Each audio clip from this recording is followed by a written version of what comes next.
চ্যানেলে নতুন হয়ে থাকলে চ্যানেলটা অবশ্যই সাবস্ক্রাইব করে দিও আর পাশে থাকা বেল আইকনটা প্রেস করে দিও যাতে আমার ভিডিও সবার আগে তোমার কাছে পৌঁছে যায়। আজকে আমি চলে এসেছি একটা মশলা রেসিপি নিয়ে, যার নাম হচ্ছে সাম্বার মশলা। যে কোনো তরকারিতে দিলে এই মশলা তরকারি একটা খুব সুন্দর স্বাদ এনে দেয়।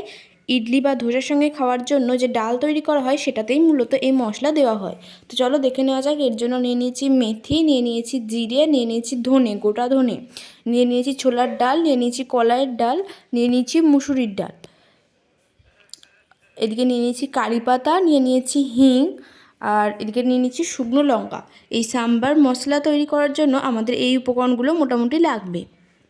এরপর নিয়ে নিয়েছি একটা কড়াই। প্রথমে কিছু উপকরণ ভেজে নেব। তো প্রথমে দিয়ে দিচ্ছি গোটা ধনে, পুরোটা দিয়ে দিলাম। এরপর এটাকে ভাজবো যতক্ষণ এটা থেকে একটা সুন্দর গন্ধ আসে। এটা ভাজা হয়ে গেলেই একটা সুন্দর গন্ধ আসবে।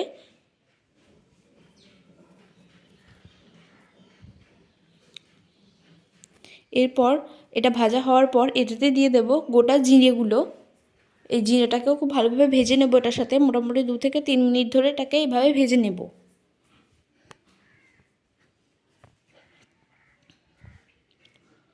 যে কোনো তরকারিতে এই মশলাটা দিলে খেতে কিন্তু অত্যন্ত সুস্বাদু হয়। এরপর যে মেথিটা রেখেছিলাম অল্প কয়েকটা, সেই মেথিটা দিয়ে দিলাম। এরপর আরও একবার ভেজে নেব এটাকে 2 থেকে 3 মিনিট ধরে ভাজার পর এই যে দেখো তুলে নিয়েছি। এরপর ওই কড়াইতেই দিয়ে দিচ্ছি ছোলার ডালটা, আর দিয়ে দেব কলাইয়ের ডাল, আর দিয়ে দেব যে মুসুরির ডালটা নিয়েছিলাম সেই মুসুরির ডালটা। এই 3টে উপকরণকে খুব ভালোভাবে ভেজে নেব। এখানে তোমরা বলতেই পারো যে সবকটা উপকরণকে একসাথেই ভাজা যায়, কিন্তু সবকটা উপকরণকে একসাথে ভাজলে সেই টেস্টটা আসে না, তাই আমি আলাদা আলাদাভাবে ভেজেছি।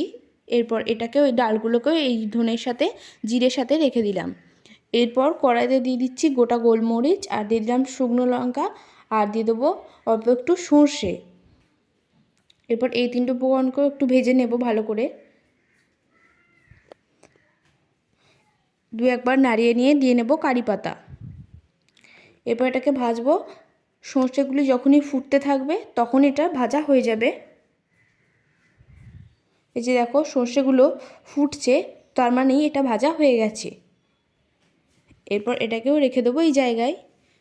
এরপর সমস্ত উপকরণগুলোকে দিয়ে দেবো মিক্সিতে।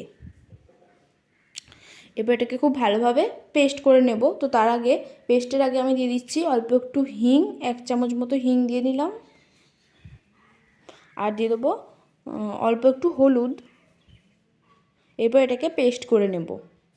তো পেস্ট করে নিলেই তৈরি হয়ে যাবে আমাদের সাম্বার মশলা। ইডলি বা ধোসার সাথে খাওয়ার জন্য যে সাম্বার ডাল তৈরি করা হয় তাতে এই মশলাটা দেওয়া হয়ে থাকে।